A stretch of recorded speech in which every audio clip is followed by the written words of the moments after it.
Hello heroes and villains, welcome to Multiverse. Today we are going to upgrade the OP Kandaki headpiece to rank 40.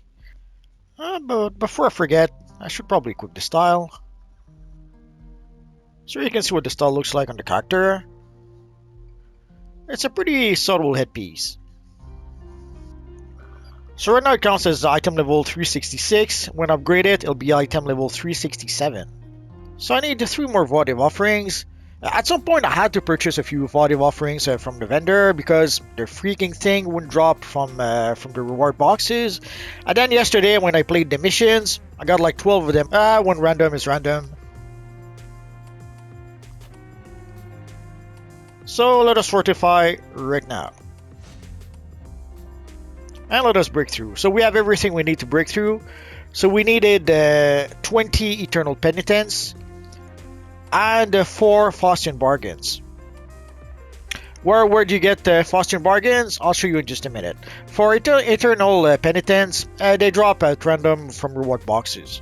So when you play the Sins of Black Adam DLC, you should get those as random drops. And the success chances are 100%. So you do not need to use any seals of preservation or of completion. So enough stalling, let us break through right now. So as you can see, once you do break through, it does give you a feat.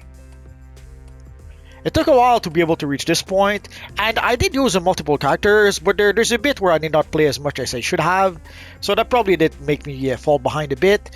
But also there's a bit where the component I needed to be able to upgrade the headpiece just wouldn't drop. It happens. Again, random is random. So once you upgrade the headpiece to maximum rank, it'll be item 367. You can see the stats of the headpiece right there. And also it does count as an elite piece of gear.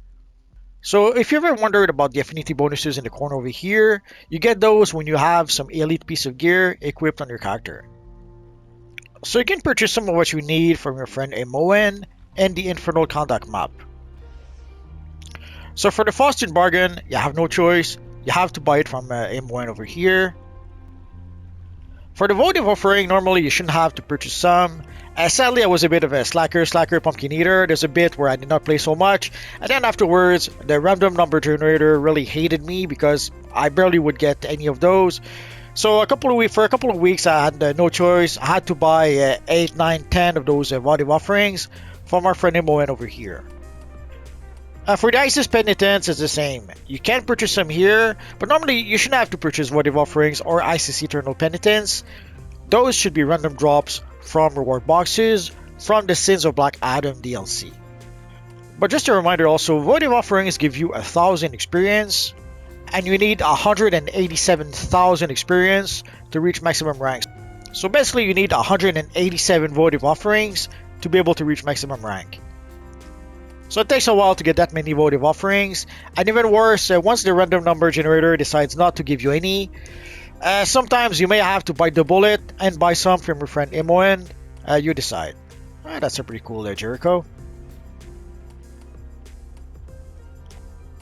So I would strongly suggest use your alternate characters to be able to get those votive offerings. Otherwise, if you try to get them just with the one character, it's going to be a bit challenging. And even then, even using my alternate characters, it still took me a while to be able to get all the votive offerings I needed to upgrade my character. So use your alternate characters, otherwise you may have to bite the bullet and buy some from Moen. You decide. So there we go, so we've upgraded that piece to maximum rank. Some of you may be wondering, is it worth it to upgrade the headpiece to maximum rank? This will be pretty much the best headpiece for the next 2 or 3 DLCs.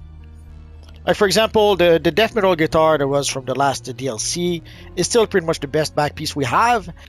And I'm even still using the neck piece from the Legion of Doom DLC. Although we still have about a month before we get to the next DLC. We don't have an official date just yet for the next DLC, but it takes at least 2 if not 3 weeks or more to be able to test the DLC on the test server, and the DLC has not been added to the test server just yet. So seeing how we do not have the DLC on the test server just yet, I would say that we will probably get the next DLC early April, maybe even mid-April. So again, the headpiece will be good for at least the next 2 or 3 DLC.